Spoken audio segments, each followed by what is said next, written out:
New York, big city of dreams. New York, big city of dreams.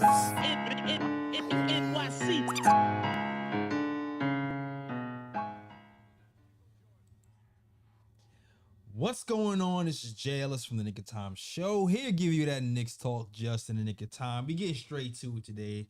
No theme music, straight stats, straight facts, straight talk of the game, in and out like a crack house. But you already know what it is, man. We tough loss today. The Knicks lose. Knicks lose to the Timberwolves. Regulation 140 to 134.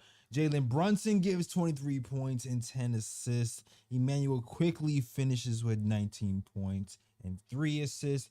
RJ Barrett chips in with 13 points and 3 assists.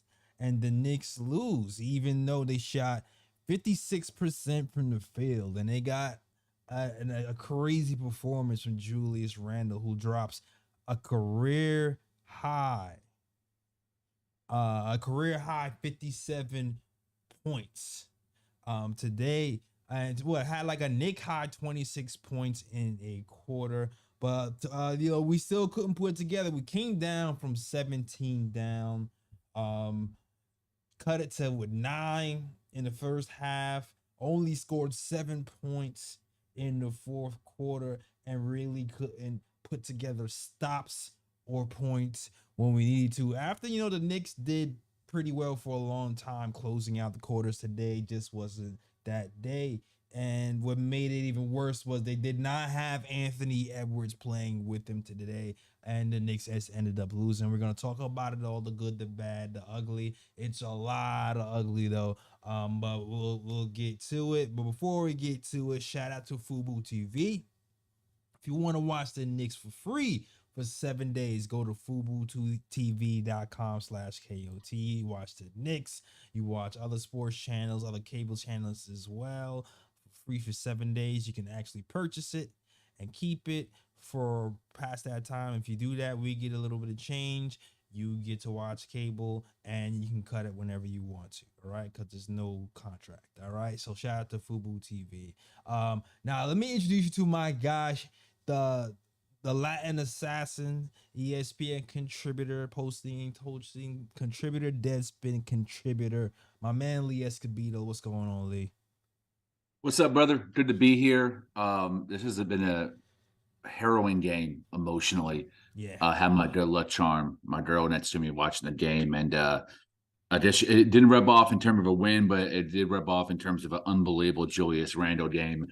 And I give him mad props for being hella efficient and playing his ass off on defense, even though he was running up the score, his own personal individual scoring. He was still playing, in my opinion, excellent defense that he could, even though the rest of the team was at the same level. And also want to give Tom Thibodeau a shout out. I actually thought he coached a very good game, and I definitely don't put this loss on him at all. It's more individual players and team effort as a whole defensively that I thought was the issue. But I actually thought Tibbs coached a game, and Randle obviously played a hell of a game. One for the record books.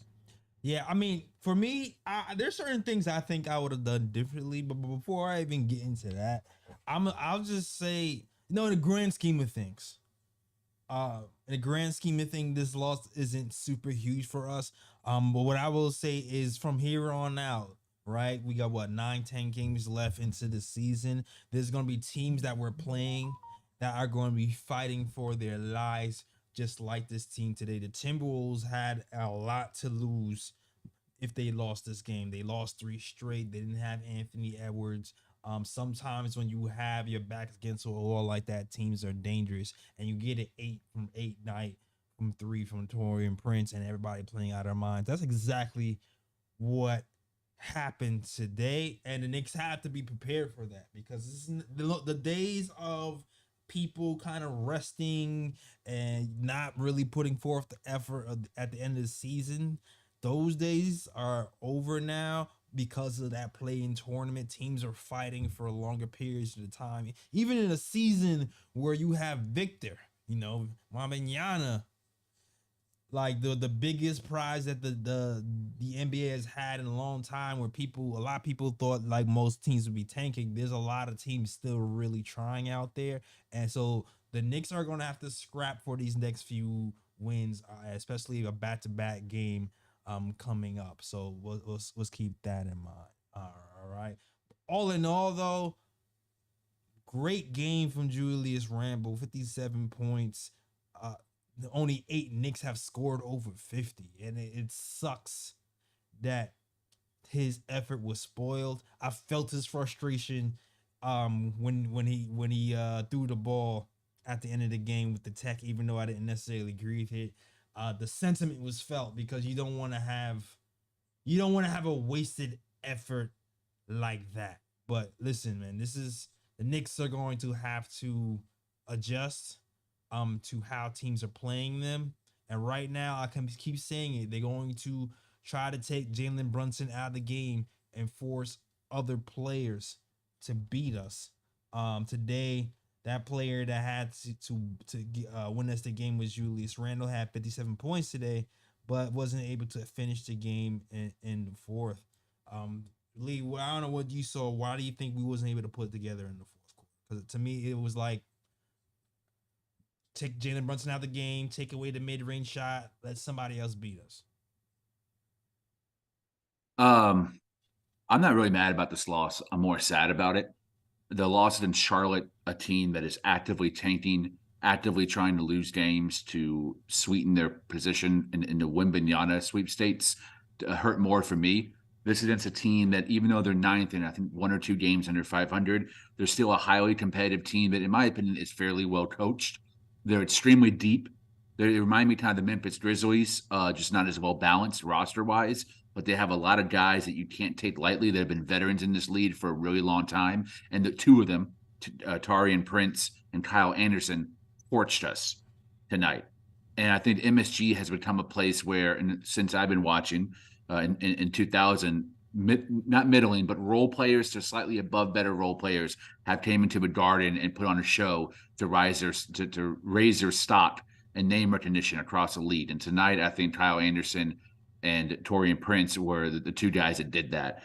I thought Tibbs made some adjustments in the game in terms of how he handled the rotations. I liked that Hartenstein finished the game. Mitch, again, got outplayed by Hartenstein. I thought Hartenstein was a better coverage for Rudy Gobert. Also playing on the drop when the guards were digging in. I thought he was better defending the paint than Mitchell Robinson was tonight, which is kind of a surprise given how dominant Mitch was in the first 3 quarters of the season. It's been a weird transition for Hartenstein to kind of take his place since Mitch just came back from injury as the center that finishes.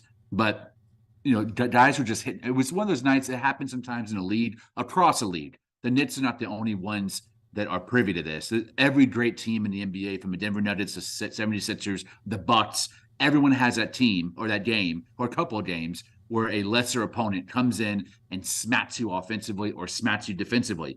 Tonight, the T-Wolves, which are not a great offensive team, but they are 5th in pace, and they were up and down the floor.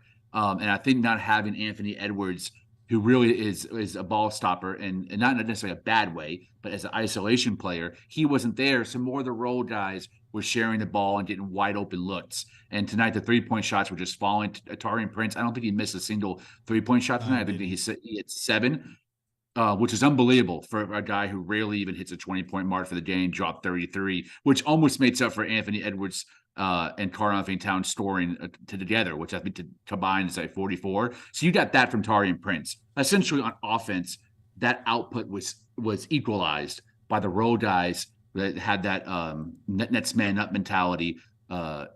In hindsight, so it's tough. This was a tough loss, but I think there's a lot good to look at. Jalen Brunson looks healthy. He looks good. I wanted to see 2 or 3 games to see how his reps were. I thought he was pretty solid on the offensive end with some clutch buckets.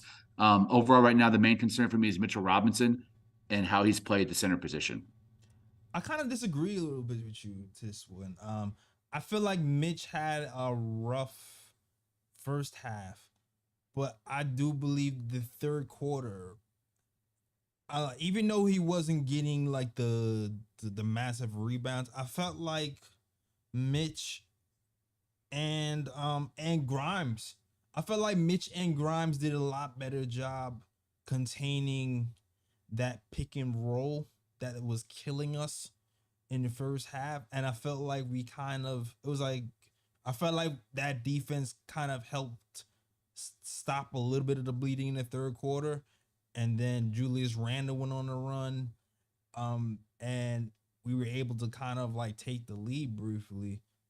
Uh, I kind of felt differently. I felt like in the fourth quarter, we should have went back to Mitch when Gobert got back in the game. Personally, um, points in the paint, we got killed. I think I got 68 points in the paint, and I'm not even saying Hartenstein did bad because he played well today as well. But I just feel like that Gobert matchup, we need like a longer guy in there to help neutralize that. And I also felt like they were getting to the paint so easily that, and we didn't really have a deterrent out there. And I'm thinking that could have made a difference, at least in my brain. When it comes to though, like the shooting though, like you said, sometimes teams are more dangerous when there isn't a focal point because they share the ball and barrages are coming from everywhere, and that's pretty much where what was going on today. There was no, let's stop this guy. It was like it was a very shareable type of offense. Torian Prince went off, Mike Conley went off. We couldn't fight over screens for some reason when it came to Mike Conley. Kyle Anderson was moving slow motion, long two strides in the paints for layups all day long. We really couldn't. He couldn't stop the mid range. We couldn't stop the three. We couldn't stop dribble penetration. We really couldn't stop anything. Like I felt like we had maybe what, like, I don't know, 9-10 good minutes of defense the whole game. Maybe it was crazy. And then on top of that, Timberwolves did a good job exploiting Jalen Brunson, man. Like that fourth quarter, they were targeting him. All fourth quarter had Brunson switched on McDaniels, and McDaniels attacking him downhill, or Brunson getting switched on Gobert. We could not figure out a good way to balance keeping Torian Logos out the paint and getting Brunson off of these crazy long wing center mismatches.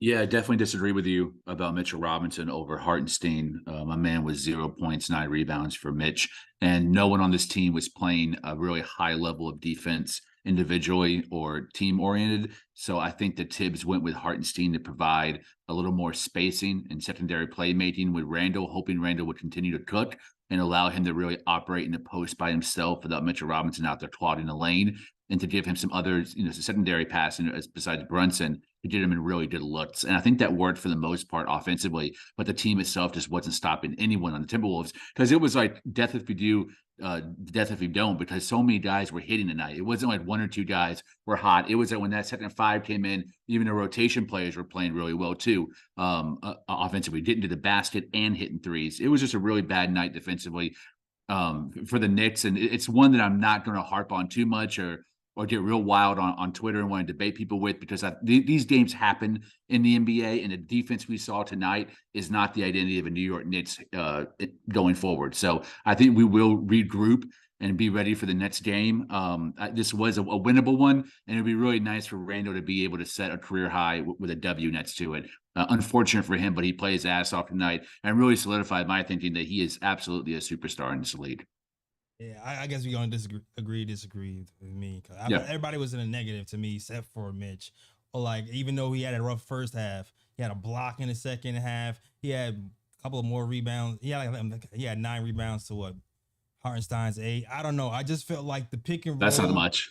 The pick and roll defense in particular was just, to me, in that third quarter, was a lot cleaner with Mitch and Grimes out there versus Hartenstein. And then it was, I don't know, it's like the way they were scoring in the paint in the fourth quarter, I felt like we took nothing away the entire game, and the only time we took anything away was when Mitch and Grimes was in the game in the third quarter. Like that was the only time I remember actually saying, "Oh, we strung together a few stops in a row." So I disagree with that wholeheartedly. Yeah, I mean, you're talking like 3 or 4 stops out of 100, 150 plays. Right, I think it's so minuscule. It's not even worth noting, because they had 14 more points in the paint. we could have got 5 or 6. They didn't I'm not arguing. Hmm? I'm not arguing that Hartenstein was stopping anybody. My argument was he was in there for offensive purposes to help Randle get open looks and continue cooking. Neither him or Mitch played good defense tonight, and I think it's absurd to try to defend either of them when we were out rebounded and outscored in the paint. It was a mess on defense, and Mitchell Robinson was one of the reasons for that as well. I think Mitchell Robinson was the only one who actually stopped somebody all night. So I'm going with somebody who stopped somebody at least Stop who plays tonight versus someone who didn't stop anybody entire night. Stop who? Who did he stop? Especially when he didn't stop anyone. 68 points in the paint. He didn't stop anybody. He had a block. I mean, there's not one player on the team he stopped. He had a block tonight. He did stop somebody. One block. That's not stopping anybody, bro. Come on. How many did Hartenstein have? Come on. Come on. Okay, I never said Hartenstein played good defense. I didn't say he played good defense. Neither of them did. Mitch did not play the defense. We were down 9 points in the third quarter and we came back how? Because we stopped the ball. No. And Randle went off. No, Randle went off. That's when we came back. But how do we Randle it off? The defense stopped the ball. We had to make up the points somehow. If they scored and we scored, we still be down 9. But we actually took the lead. They missed shots. We didn't stop. We went away from that. No, we went away from it. We never went back to it. Bro, they missed shots. We didn't stop anything. They simply missed shots. Why did we miss? Why did they miss shots? Why did they miss shots? Sometimes you miss. It's the ebbs and flows of a game. Or sometimes they actually play good pick and roll defense at some point in the game, which is what happened in the third quarter. They actually played good. There was times where when Quentin Grimes actually was able to stay with Conley and they tried to do the little lob and it wasn't happening. I'm telling you, man. I'm telling you. Man, it's like we're arguing minutia of a game that was overall horrific defensively. You're arguing that Mitchell Robinson was the least terrible defender on the court tonight, and I'm arguing that he was maybe the second or third worst defender on the court tonight. So, it's right, apples and oranges at this point. Everyone sucked on defense. Just happy that Julius Randle had great offensive games because it kept us in. Yeah. I guess my argument is just that the few stops that we did get, the guys who provided the stops, we didn't get back to. I guess that's all I'm saying. That's all I'm saying. And I get it because listen, the closing lineups have been working. The closing lineup of IQ and Brunson and Josh Hart has been working. It has been Hartenstein. Working. And Hartenstein closing too. Right. It has been working. But today, I don't know, today I think we should have went back to Grimes and Mitch today. Well, for the first time, me and Thibodeau disagree with you. It rarely happens. It rarely happens. Yeah. Today I felt like it was one of those adjustment things. You know what I'm saying? Like, and would it worked? Who knows? But shout out the World Wide West. That's just my opinion. All right, salute to the chat. Listen, we got games coming up. There's a game coming up on Wednesday. We have Dexter coming up here on Wednesday. It's a back-to-back too, yo. It's Miami versus the Heat. Ooh. I mean, we have the Heat, and then is the Heat Wednesday, and is it Orlando Thursday? That would make sense, being in Florida. Yeah, it is. It's Miami, Orlando on Thursday. You're right. Right. So this game. So this is one of those games where it's like, all right, we have to be careful a little bit here.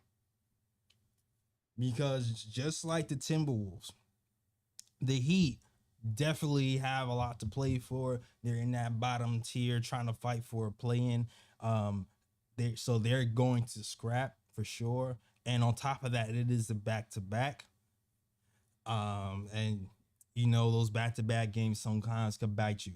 You know what I mean? So I agree.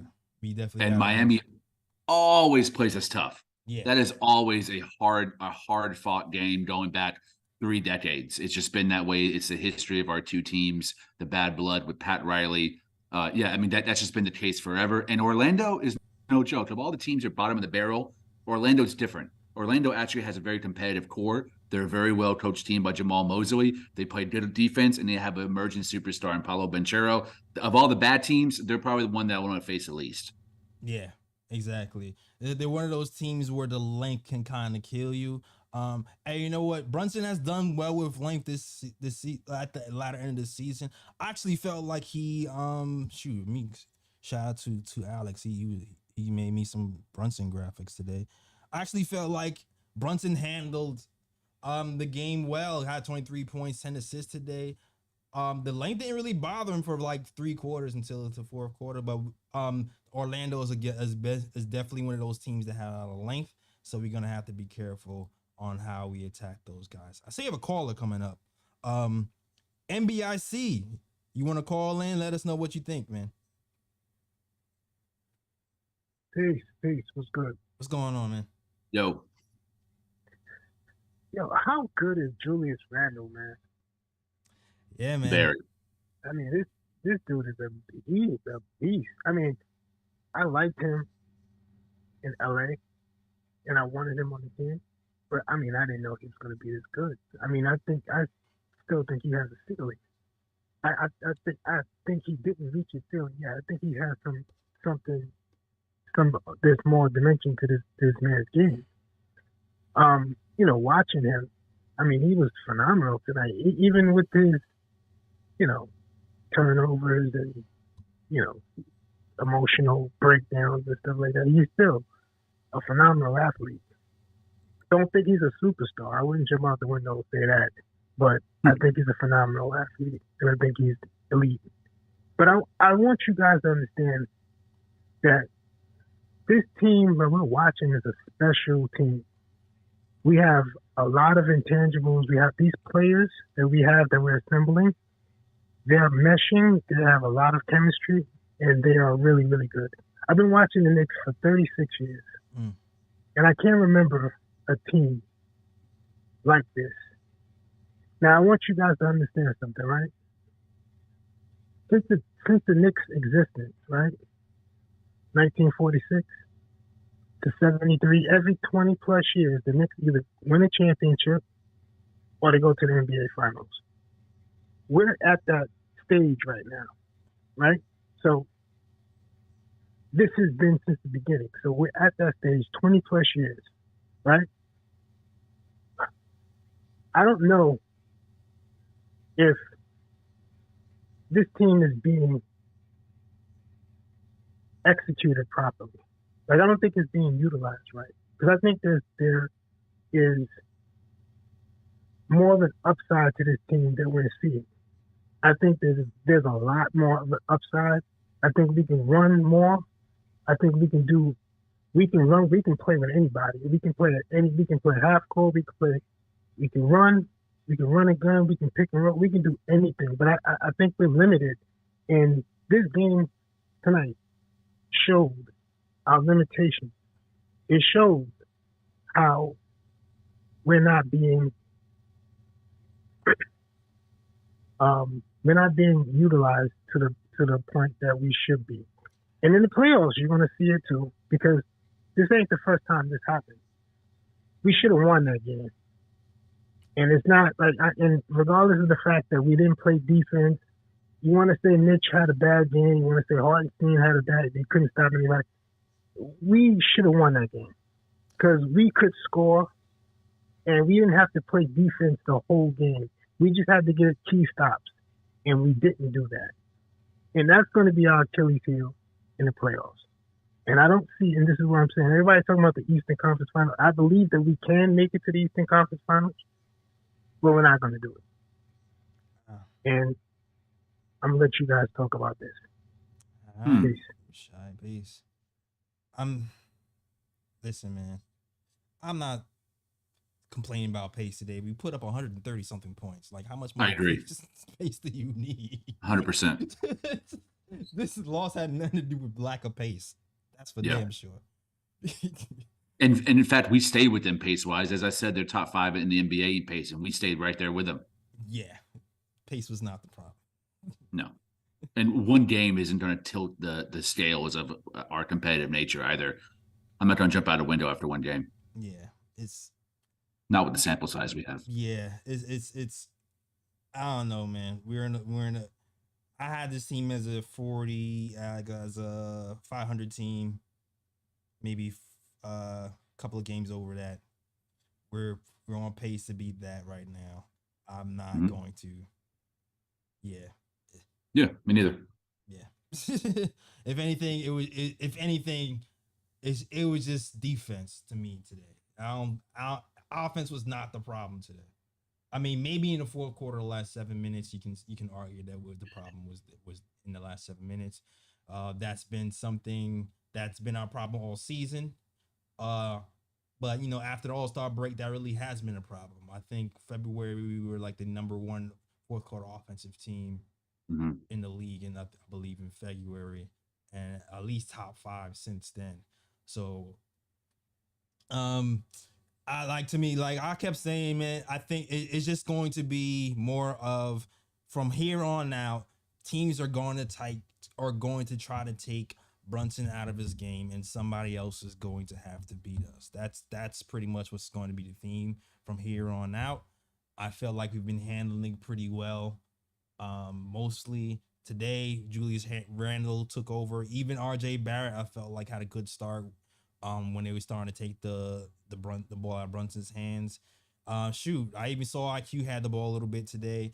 I didn't like his decision making today, really, but I think the process is getting there of learning to win playing off of Brunson. We still need more run at it, um, especially in the fourth quarter. But I think we're heading in the right direction. The only thing I agreed, and me and MBIC have both been harsh critics of Tom Thibodeau, but right now I just don't think it's a time to critique him because I don't think that he's even a top five reason why we lost this game, or he's a top five reason why we're doing so well this season. On the flip side of that, tonight RJ Barrett played pretty ass from quarters two through four, and we were still able to maintain with the T Wolves because we have an Nets man up mentality as well. Josh Hart had a fantastic game. But at the same time, the only thing that I did agree with the caller was is that there could be some extra wrinkles, like more plays ran for Mitch, utilize Hartenstein's passing in the high post, run some pin downs for Grimes. Like those are all take Obi out the corner and play him in a pick and roll and let him feast in the paint. Those are things that Tibbs could do. But right now, what he's doing is working. So let's work those things in through training camp during this summer if we decide to retain Obi and start, devising more of an offensive game plan that incorporates more of the pieces in this puzzle besides just a really heavy pound the rock ISO plays. And I think that will come to fruition in the summer. We shouldn't be adding those wrinkles right before the playoffs start. Let's stick to what got us here and be consistent because what got us here is pretty damn good. Yeah, I agree. I agree in all points. Shout out to Ryan G. Ryan is on mini vacay right now. He'll be back on Wednesday. All right, for those who go actually wondering. But yeah, yo, listen, how many games we have left now? 9. 9 games left. See, we got 9 games left. I think we're still going to finish fifth in the league, unless something crazy happens. We have the Heat in Orlando, which I feel like is a little bit of a trap we have to avoid. The Rockets should definitely be a win. Heat, Yeah. yeah, Heat, Cavs. Yeah, the Cavs twice too, and the Wizards. We have some teams where they're kind of scrappy. You know what I'm saying? We have like about 5 games where teams are kind of scrappy. Yeah. Agreed. Hopefully we mean in the majority of those games, and then we should be good to go. Brooklyn, I think the Brooklyn plays the Cavs twice, and I think they play the Heat as well. So as long as we take care of business, I think we should be fine for the fifth seed. 50 burger. I don't know if it'll be 50 burger. It might be 47 burger or 40. But yeah, good season overall for the Knicks. All right. Incredible season. Yeah. Maybe the best of my fandom. Yeah. Nah, absolutely. Absolutely. This is gonna be go down as one of those special teams. Especially we can actually build on that. You have a 57 game season from Julius Randle, who played out of his mind. You have Jalen Brunson, who's out here for most improved. You have Emmanuel Quickly, who's gonna be a 6 man of the year candidate and possibly winning. We have Coach of the Year candidates in Tom Thibodeau. So sucks to lose today, but all in all, still a great season. Next game up, we gotta take care of business. All right. Don't forget about Executive of the Year, Leon Rose. Oh yeah, Executive of the Year, Leon Rose. Exactly. Can't forget about that. Front office and Shout out to Worldwide West. Worldwide West and those guys up there. All right. All right, man. All right. You got any bro picks, pricks, or anything else you want to say to give your final thoughts? Yeah, I got 2 bro picks. My first bro pick, what's up, Craig? I see you in the chat. And my second bro pick is the Dallas Mavericks collapse tonight. Yo, what's wrong with you? Bruh. He was Brad, like, that man. one's for Ryan. The Dallas Mavericks collapsed tonight in the fourth quarter after being up double digits, which means that draft pick that we own of theirs just got a lot sweeter. So I'm really happy to see the stock rising or falling. It depends on which side of the coin you're on. I want that pick to be somewhere between 11 and 15. Got some guys on my radar that looking at. I look forward to having an episode where we talk about the draft, once the season's over and all that, and go through our prospects. That's gonna be a fun one. Yeah, absolutely. That's a good one. That's the I'll take that bruh pick, especially if that bruh means we get a pick. Yep. You see what I did there? Let's go. Yeah, man. I'll take that to the bank. Thank you, Kyrie Irving, the gift that keeps on giving. Oh, he was 0 for 8 in the fourth quarter. Oh yeah, he was the opposite of Torian Prince today, man.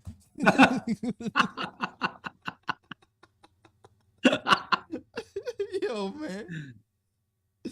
Torian Prince decided to be king today. What the hell, bro?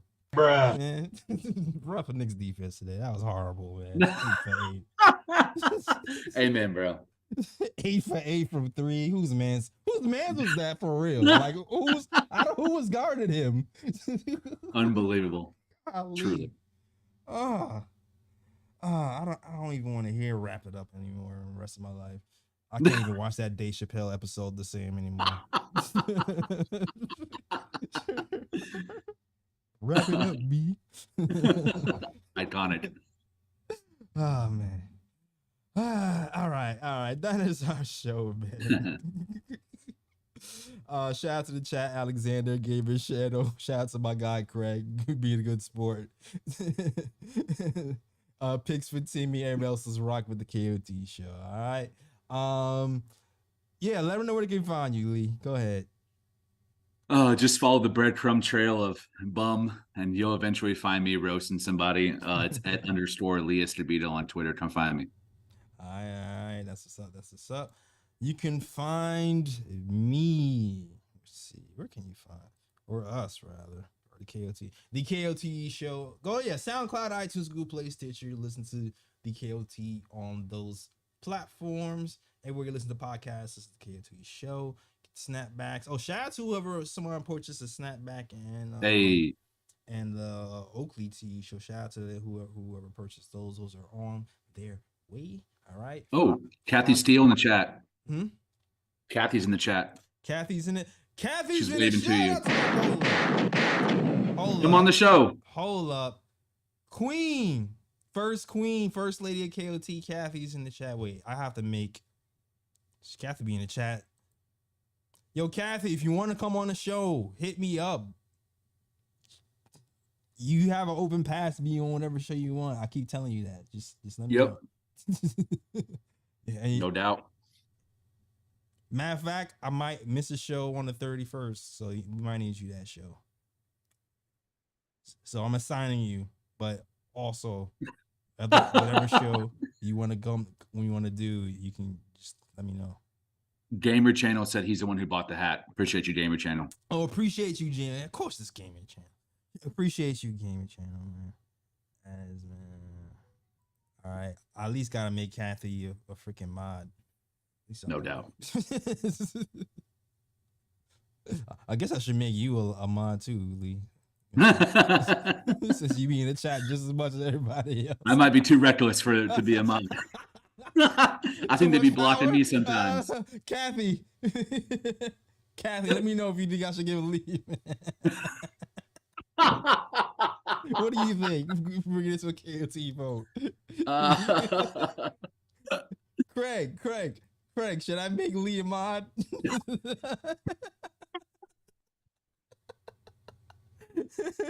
Is Craig still here? Craig is deciding factor. Craig, should I make Lee your mod or not? Oh my god, that's hilarious. I needed to laugh. Kathy said yes. All right, well, Kathy's the queen, so Yeah, it don't even matter what Craig says now. All right, Kathy says yes. All right, so